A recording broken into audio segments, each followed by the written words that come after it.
to the Council on Linkages. And then we'll get to a point where we'll just turn the meeting over to all of you who are participating, where we will do our best to answer any questions you might have, but also encourage you to give us suggestions and comments that might help us move the concept of academic health departments along or contribute to the work of the learning community. So with that, if we go to the next slide. So, Kim, I'm not able to get to this. Yes, I'm not able to get to this. I'm sorry, I didn't understand. And then it goes on and on and on and on. Are we, all right, someone, perhaps someone, I don't know whether they're talking with us or someone else, if you would Your calendar? perhaps mute the conversation for now, unless you have a direct question, and we'll move ahead. Sorry, this is Kathleen. Yes, it would be great. I know you reminded people at the beginning, but just *6 to mute if you don't have a mute button on your phone. And we are recording the webinar too, so if we could keep the background noise to a minimum, that would be fabulous. Thanks. Sorry, Bill. All right. Thank you very much. Well, just a word about the Council on Linkages between academia and public health practice, since it is the home organization of the learning community. We thought it would help you to have some sense of just what that group is if you haven't heard of us before. The Council has been around for about 20 years and really came about as a response to the complaint voiced in the 1988 Institute of Medicine report on the future of public health that the connection between public health academia and practice was weak at best and should be strengthened. And so the Council has been focused on doing what it can to actually try to improve those linkages through a variety of mechanisms, and you can certainly visit our website to look at all of them. The Council is made up really of organizations who each choose a representative to serve on the Council. So as you can see on the right-hand side, there are currently 19, perhaps soon to be 20, national public health organizations that are members. These range from professional associations through major governmental entities that are part of the public health world. And our mission, if you will, is on the left. There's 3 major components to it. I don't want to read each of those for you. You can take a look at them and get a sense. But the first one is particularly relevant to what we are dealing with today, that is developing links between academia and the public health and healthcare communities. I should also mention that the work of the Council and of the learning community is funded by the Centers for Disease Control and Prevention and by the Human Resources and Services Administration. And as I noted earlier, it is staffed by the Public Health Foundation. Kathleen Amos is the person who does most of the work with the learning community, and you've heard her. She's on the call today. The next slide, please. So what is an academic health department? Well, there's this old saw, if you've seen one local health department, then you've seen just one, and certainly if you've seen one academic health department, then you've seen just one. The environment is quite diverse. There's a wide range of relationships, and so the basic definition is a very general one. We think of it as an affiliation of a health department, a local or a state health department, with an academic health professions institution, although it really wouldn't even have to be a health professions institution. We are expecting, for example, to see some linkages with schools of law in the future and so on. It sometimes helps people who struggle with this a little bit to remind them of the clinical equivalent. That is, no nursing school or medical school would think of training students without having access to a hospital as a site where students can learn the practice elements of their discipline. And we say academic health departments essentially fulfill that role for public health teaching institutions. It is public health's version of the teaching hospital medical school partnership. Certainly, my clinical colleagues tend to resonate with that fairly easily. But clearly, whatever the affiliation is, there is some sort of collaborative relationship going on that's intended to enhance public health education and training and or service and or research. Any one or two or all three of those elements may be present. So clearly, it's focused on improving the linkages between academia and public health practice, getting them stronger over time. The next slide, please. Now, as we've looked at this issue, and the Council, of course, has been interested in academic health departments for many, many years, and we finally decided we needed to go ahead and sort of formalize that relationship a little bit, and our approach was to form the learning community, which I'll get to shortly. But as we've done that and begun to look at the different kinds of relationships that exist between practice settings and academic settings across the country, we've started to tease out what some of the elements are that tend to be present. So we've created a list here, which is far from complete. I mean, there are other issues that we could put on the list, but this is a fairly good representative sample of the kinds of things we find. This is not to suggest that all of these elements are present in every setting. Often just a few of them are, but their presence tends to indicate a practice-academic relationship. So obviously, first thing is there a relationship of some sort? And that is universal. That is the one, perhaps, that it really is universal. Sometimes these relationships progress to formal written partnership agreements. These can be very complex. And of course, once you get lawyers involved in doing this, as you know, they can be lengthy and wordy, but certainly can set out in fairly clear terms what each partner is responsible for.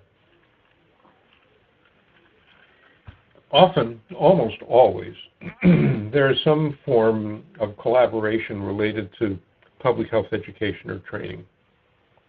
That is, these relationships often start when schools or programs need a place for students to have practice experiences and reach out to practice settings in order to try to arrange that. It's not that uncommon also to see some joint research projects that can have started in either setting and moved to the other. For example, sometimes academicians want to look at community health issues and go to health departments to have access to local data. And sometimes health departments find that they have a question or two that they would like to have an answer to and look for a research partner to assist them in designing a way to better understand particular elements in their practice, improving attendance at clinics, or improving outcomes, or whatever it might be. So those kinds of projects often are starters. Sometimes there's shared provision of public health services where people come from the academic setting to provide consultation or help in the development or delivery of public health services.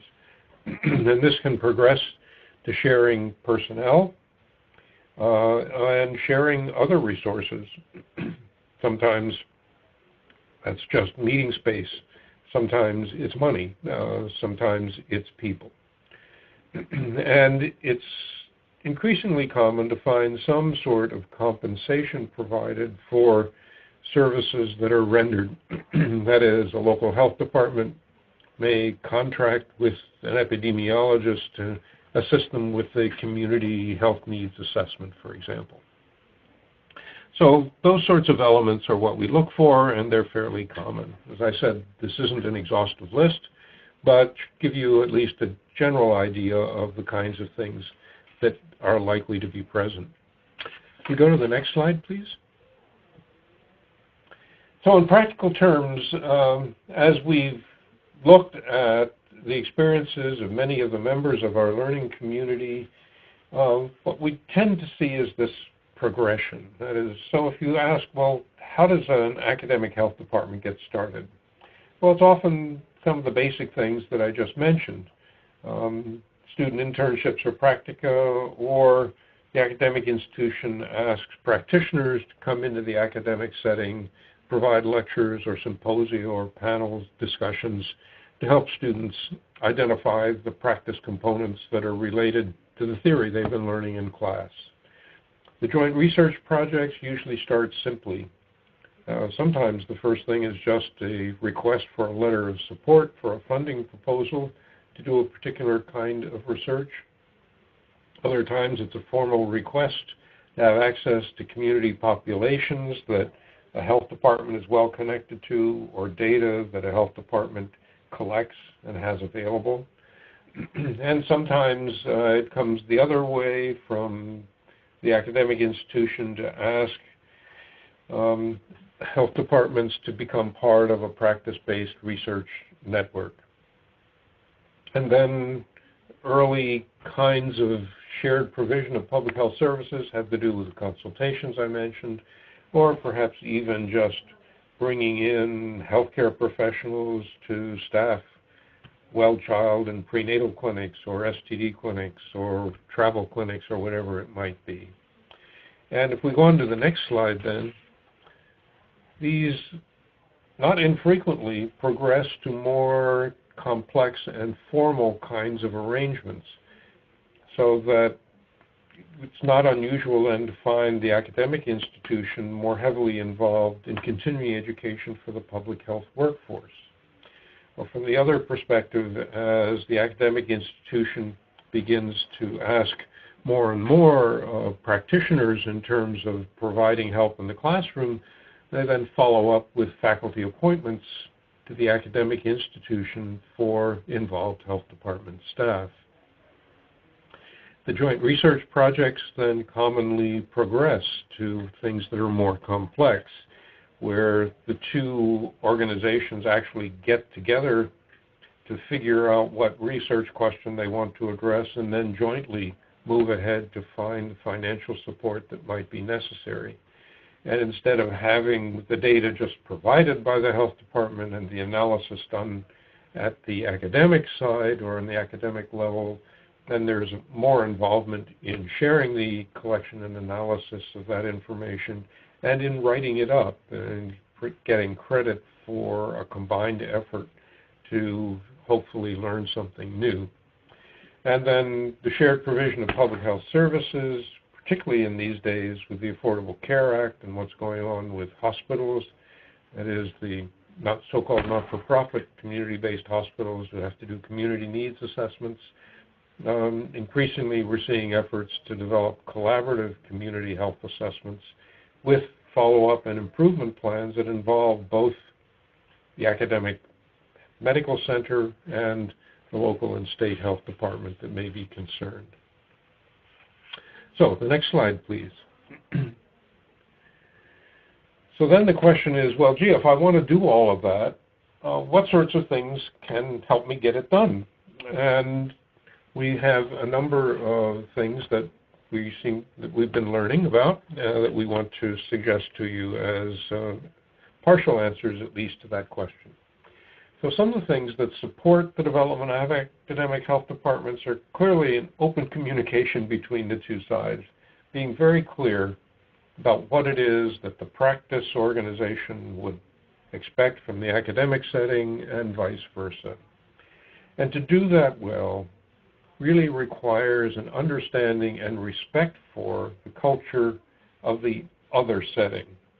That is, the academics need to better understand, or need to understand reasonably well, that the practice culture is different. reporting lines are different, the funding lines are different, the time frame for responses is different.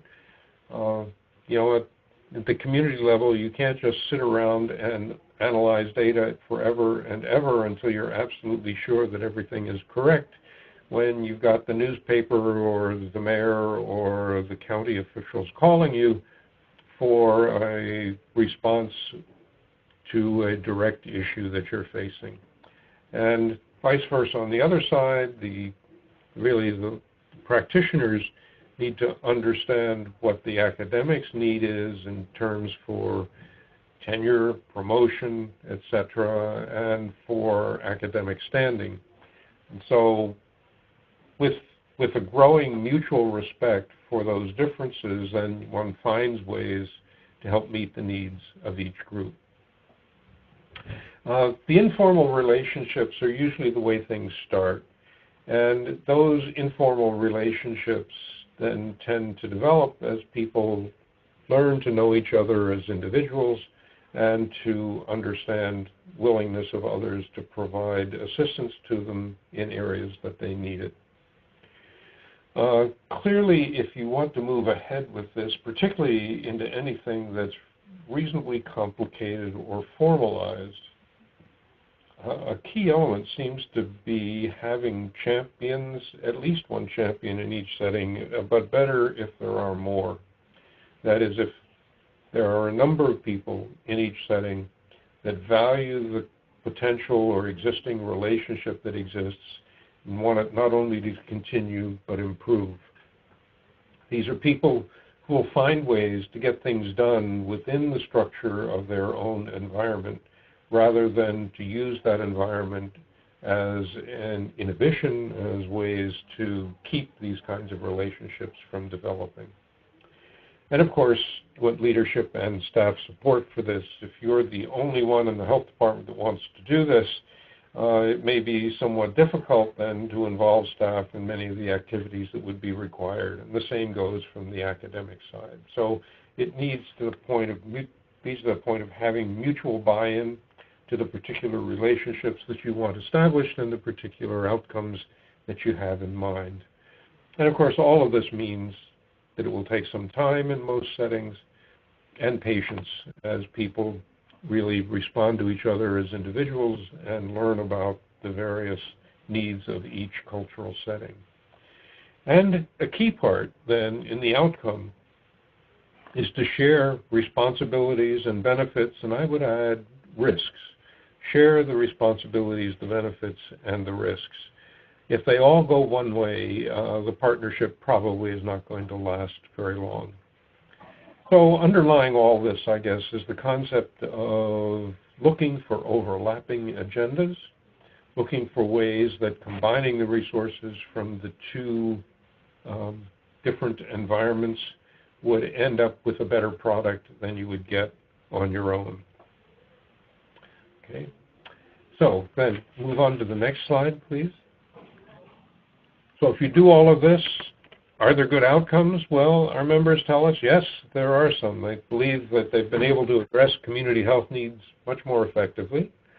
They've been able to build on and use practice-based evidence, that is, collect evidence from the practice setting, analyze it, and improve their practices. Believe that it improves their use of resources. In many cases, of course, both the academic and the practice institutions are public institutions, and so the taxpayer probably gets a better bang for the buck if the two work together in areas where their agendae overlap. Certainly, it better prepares students for careers in public health practice or for working with public health practitioners. It gets to the point of students, while it's a weasel word, it probably makes sense, while students have a better appreciation, if you will, for what public health is and what it accomplishes. Okay, and that also then helps the practice agency, if I have students rotating through, to look at those students and to really think about which of them they may wish to recruit as potential staff members. It really helps to have several weeks or several months working with students to get a sense of which ones are most in tune with your agency and most capable. It certainly facilitates lifelong learning on both sides. I would say especially in the practice setting, where practitioners often say that having students around is challenging to them in a positive way. That is, they really have inquisitive minds, asking a lot of questions, bringing new information to them, and it's a way to not only help them keep up, but to force them to do a little bit more on their own to keep up with what's going on in their own discipline. As I mentioned, it increases awareness of public health across the public health or the health professions, because the more dentists and health educators and nurses and physicians who have experience in a local health department, the more likely it is that they will have a soft spot, if you will, or at least a basic respect for the work and capacity of local public health agencies. And increasingly now, as more and more health departments are opting to gain accreditation from the national perspective, there are a few domains there that really relate to their academic connections. So a strong academic connection can really help in that accreditation process. And at the end, I say ultimately, most believe that these sorts of activities go a long way to improve both the public health system and the community's health. So let's move on to the next slide then. Shift gears a little bit, and let me just tell you about the learning community itself. As I mentioned, the Council has been interested in this concept for a while, but we noted that outside of the Council's involvement and a variety of local examples, there didn't seem to be any forum for a real discussion on a national level of both the concept itself and the practicalities of application and the opportunities and outcomes. So we thought it was time to begin to find a way to get people of like mind together in a way that would create a community of professionals that really are focused on how one develops, maintains, and expands academic health departments. At this point now, I think we have more than 260 members now. It's a real combination of practitioners, educators, and researchers, and indeed the people who signed up for this call are a pretty good representation of both the academic and practice side. And just about everyone signed up is working in one way or another in public health. So this group now has been formed for a little less than 2.5 years. We started in January of 2011, and we've had, I think, 3 to 4 meetings each year, mostly held by telephone conference call, but 1 meeting a year in person. And we've begun the process by exploring the academic health department concept itself, and that has resulted in some of the information I shared with you just a little bit earlier. So we're doing our best to encourage our membership to share what they know and are learning about all of this, and to share particularly how collaboration has worked with them. Okay, the next page. Next slide. So our meetings, we've had principally conference calls and a few webinars. We do have in-person meetings scheduled at the American Public Health Association annual meeting. We have a very limited budget, of course. We certainly could not begin to fund an in-person meeting of an organization that would have between 200 and 300 members. So our only real option is to take advantage of opportunities when many of the folks who are interested in this issue are likely to be gathering anyway. So APHA has agreed for the foreseeable future to allow us to have time during their annual meeting to focus on the academic health department concept and learning community activities. This year we likely will be doing it in conjunction with the Health Administration section at the American Public Health Association. So I encourage any of you who are on the call who are at APHA to check the agenda and look for the time and place when the Academic Health Department Learning Community will be meeting. We do have a Pulse blog, so-called, run through the Public Health Foundation website, where some of the postings are related to academic health departments and learning community, of course, steps in developing academic health departments, how one translates research into practice, and particularly now, academic health departments in this involving healthcare and public health environment, an area of growing interest. This is the second webinar we've had in the past couple of weeks. The first one on the same topic. And we've already had a number of submissions to the blog about last week's meeting, so you may want to check that out. And depending on what happens today, I'm hopeful that we'll continue to have comments made on that blog about this particular topic. And you can certainly add them at the web address that's given there. Okay, the next slide. Now, on the Public Health Foundation website, there is a site for the Academic Health Department Learning Community, and there are a number of resources available there for you. Some of the examples are on the slide. There is a concept paper. I think this is a two-pager, as I remember, that describes the basic elements of the Academic Health Department model.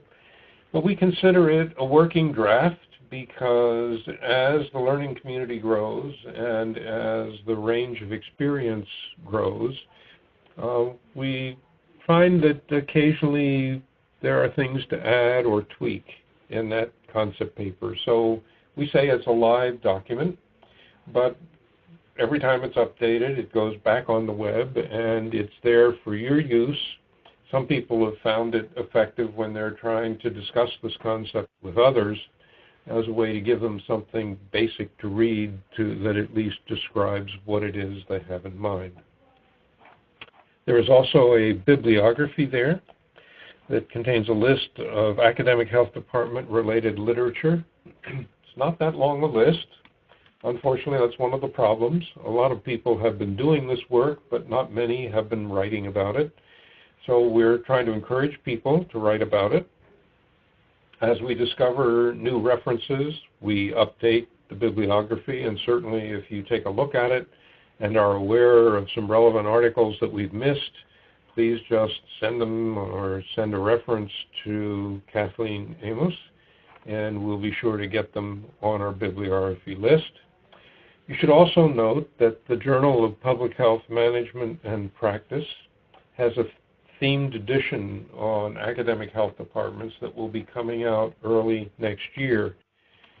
There is no room for more papers. The papers are in the final stages of the peer review process now, but probably somewhere in 8 to 10 months, there will be a themed edition that should have another 12 to 14 articles in it about academic health departments. So that will add significantly to the literature. But there's no reason, even though that issue is closed, if some of you are interested in writing, please do so. That journal particularly publishes this kind of article as standalone articles. And there are other journals now that may also be interested in this sort of thing. So the more we get into the literature that relates experiences with this kind of concept, I think the better off we'll be. So I encourage you to do some writing as well as reviewing. Also on the website, you'll find some examples of formal partnership agreements. These, of course, are quite specific to each particular environment, but a number of our members find they've been very helpful in giving them some guidance about what sorts of things they might want to consider for their own formal partnership agreements as they're developing them. And by the way, if you represent an agency or an institution that has this kind of partnership agreement that's not there, we'd love to see it with permission to post it, so we can increase the number of examples for our members to use. Now, if we go to the website, you'll see some other things there too. We've got a discussion paper that is designed to facilitate discussion about this. But these resources are all developed with input from our members, and we do our best to make them available through the Resources and Tools Library at the Public Health Foundation. Okay, next slide, please. Another thing we do is ask our members to fill out a profile for use on our web. That is, what we particularly want to do is not list CVs. That's more than any of us could bear to have all of that information there, but rather to list a 1 or 2 page summary of the experiences that you have that are related to the academic health department concept. Maybe folks at Public Health Foundation could just bring up mine. It's first on the list there as an example. We ask our members to be willing to interact with others, either learning community members or others, who are particularly interested in this issue or may have a question or two. And by listing profiles, we're trying to give folks who have questions or issues an opportunity to look at the relevant experience that a number of people in the learning community have to choose who it is that you might benefit from interacting with. So we're all available to be contacted, either directly or through Kathleen at the Public Health Foundation, to assist you if we can with issues or to help you find a source of information that would be relevant to the particular question you're dealing with. So please, if you're already a member of the learning community and haven't filled out a profile yet, please do that. If you want to become a member of the learning community, please do those. So all you have to do is let Kathleen know. Just tell her you want to be a member, and she'll make sure that you're on the list. But then we'd ask you to fill out a profile as well. So we have a number of them, but we don't have as many as we would like. Okay, let's go back to the next slide then.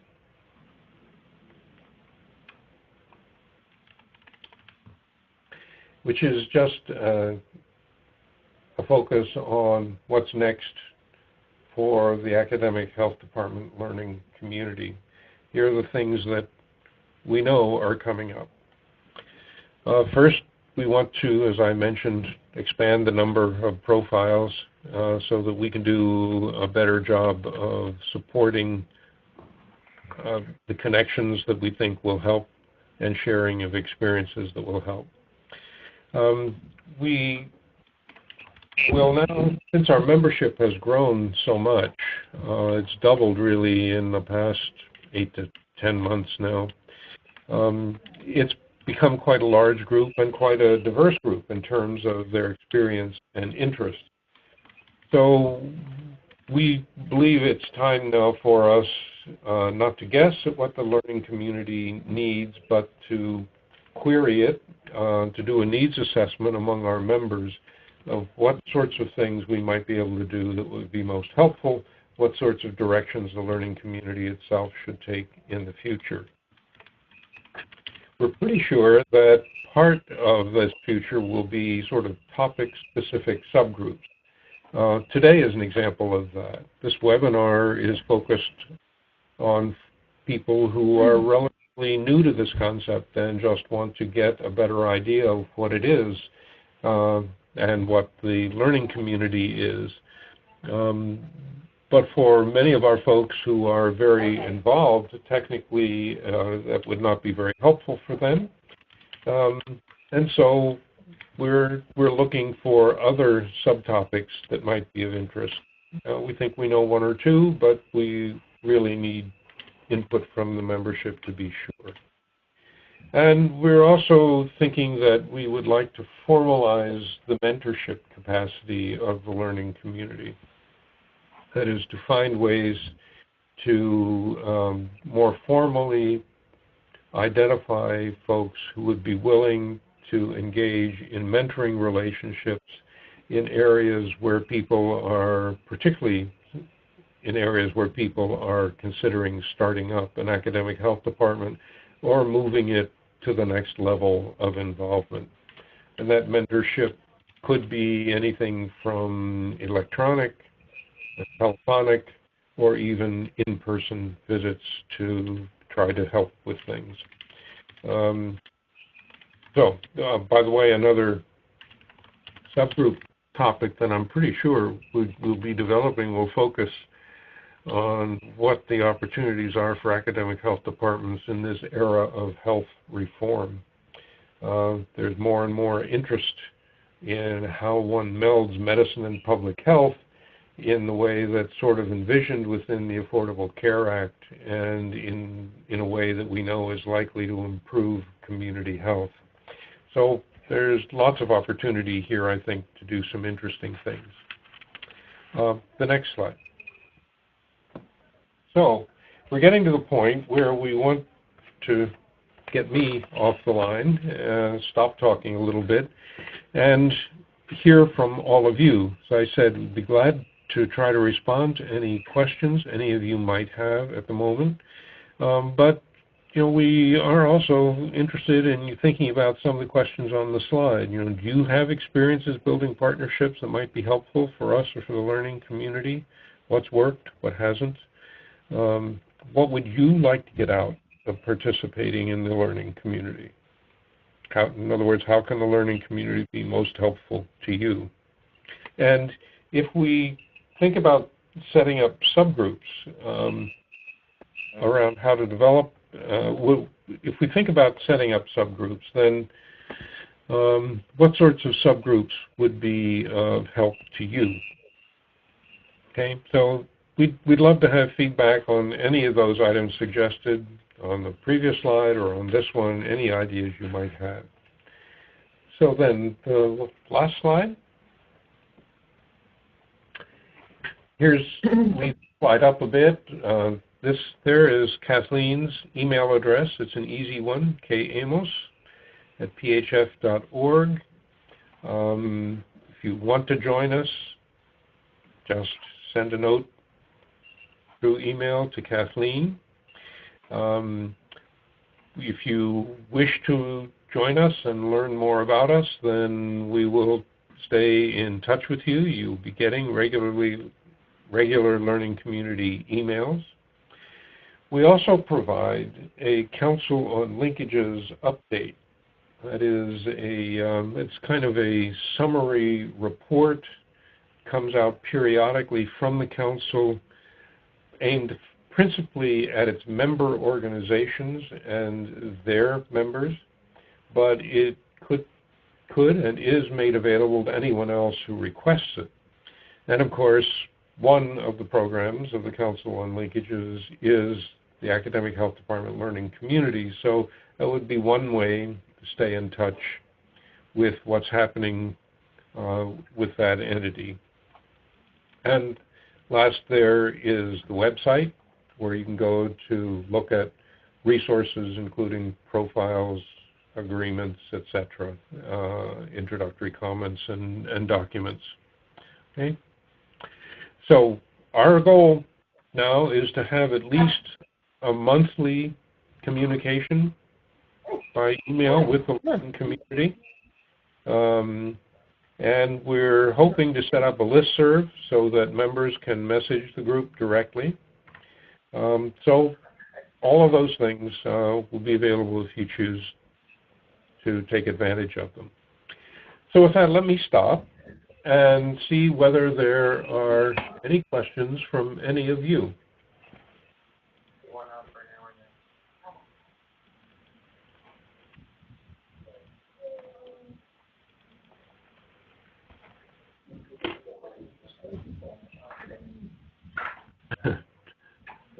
I suspect that's mumbling coming from the staff at Public Health Foundation. But any questions? Any comments? Any suggestions? Hey there, Bill. Hello? Yes.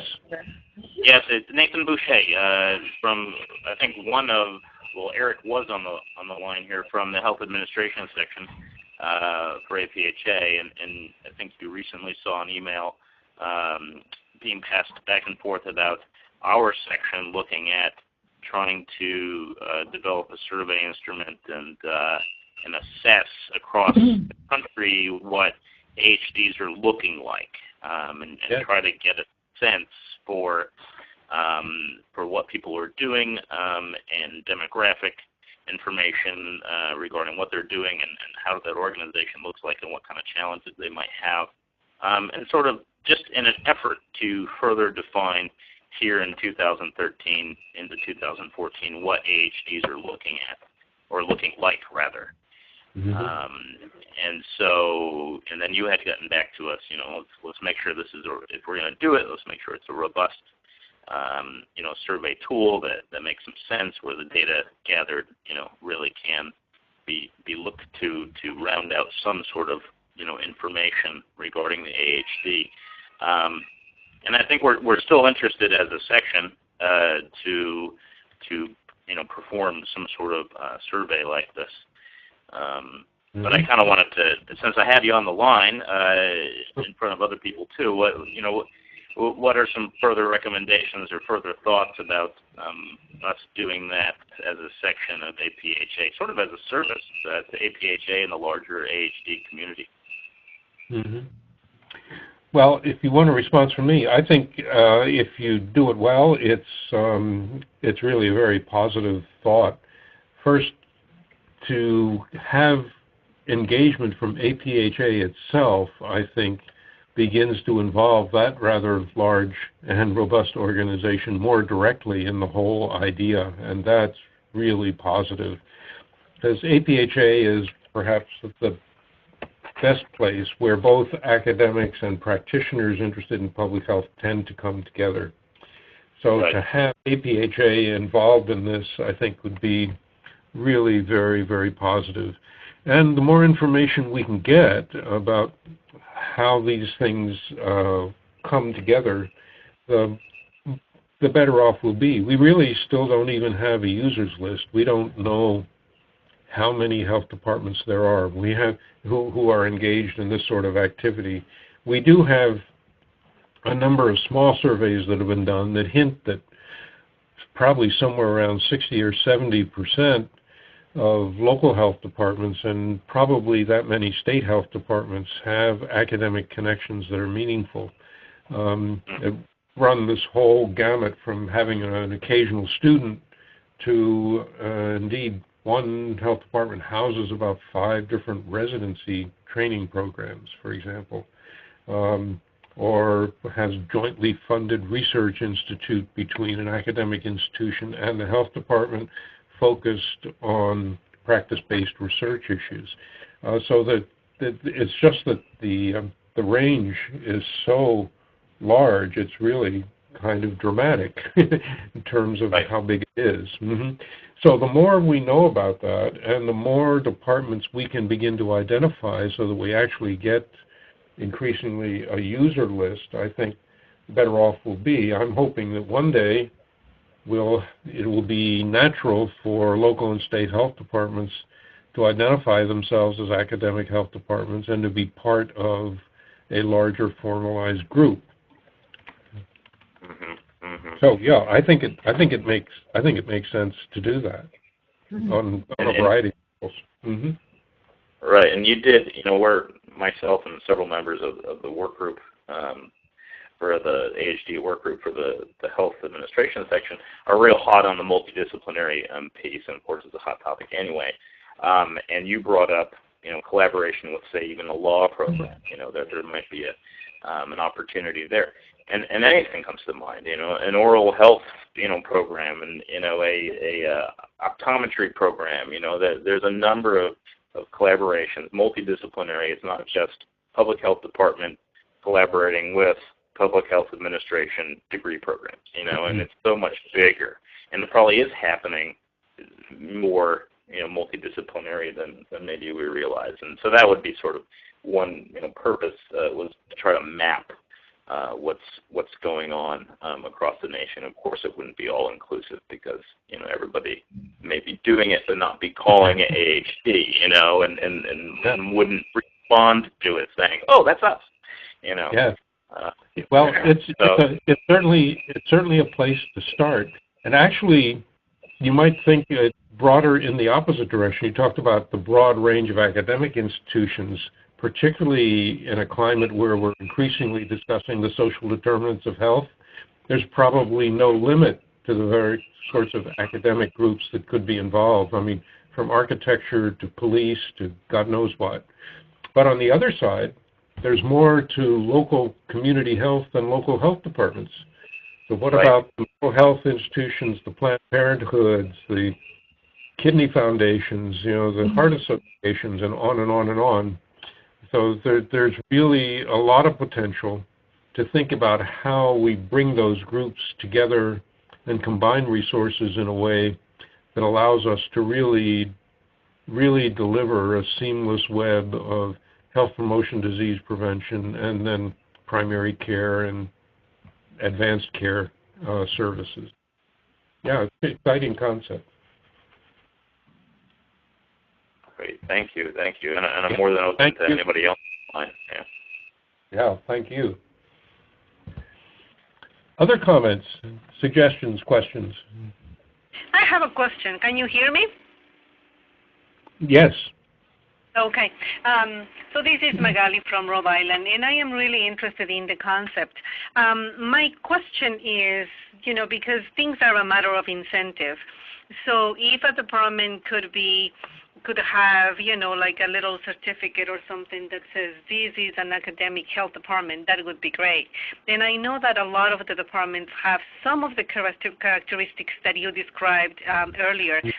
But, I mean, so how many characteristics do you think that a department should have? Like half of them, 3 of them? What are the most important ones so that we can say this is an academic health department? How do we get to that? I'm thinking that might be an interesting concept to think about. Well, yes, I invite you to wrestle with it because many of us have been wrestling with it for a long time, and we found it difficult to be that definitive. And we've actually come down to the basic one. If you've got some sort of academic connection, then we, at least for purposes of being inclusionary rather than exclusionary now, are saying we'll count you as an academic health department even if you're just taking a couple of students a year. Where is there a line, and if so, where is it that one crosses and now you can be formally stated an academic health department? I guess my feeling at the moment is it's maybe a little too soon for that because we really don't have a formal structure within which that sits. We don't have a formal body to make that kind of determination. And I keep hoping that maybe one day there will be a national professional organization or a branch of a national professional organization that will take it on. And I think if that ever happened, certainly the Council on Linkages would have to debate if they wanted to just buff this up and turf it off to someone who might be able, have a much larger staff and budget to handle it.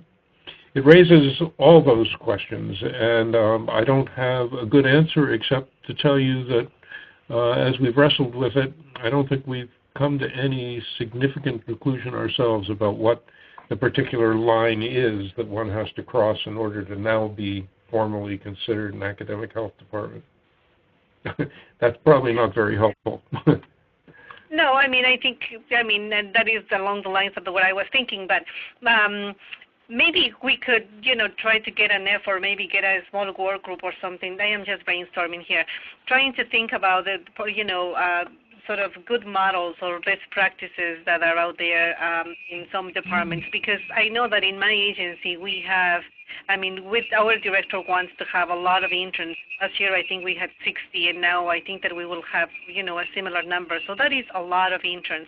So maybe there is an opportunity to share those kinds of stories so that we can start bringing those ideas up to others. That's I guess, a small thing that we could think about to begin the discussion. Yes, well, that I agree with, and would encourage you to use the Pulse blog or just some of our other products, or contribute to the products for the learning community in the time being. Certainly, if you have an experience that you'd care to write up and publish somewhere else, I'd certainly encourage you to do that.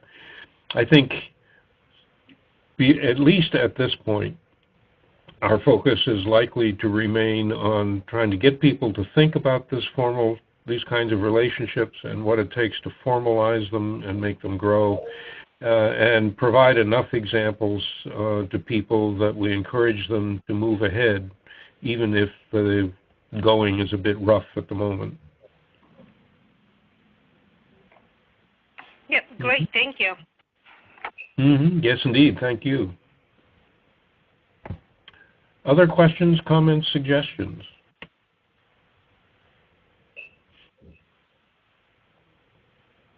Let's see, I don't think anyone's come in by the chat line, have they, Kathleen? Nope. Okay. All right, well, if there are no other questions or comments, certainly there's no reason to continue the call much further. Let me thank you all for participating. We are glad to hear from you, and I hope we'll hear more from you. Please take a look at the blog and add some comments there. Those of you that have asked questions may want to put some comments there on the blog, so others could have an opportunity to respond to you beyond those who are just on the call. So please do that. Please join us if you have interest and haven't yet joined us. Remember Kathleen's name. She's a nice person and will interact with you well. We would welcome you to the group.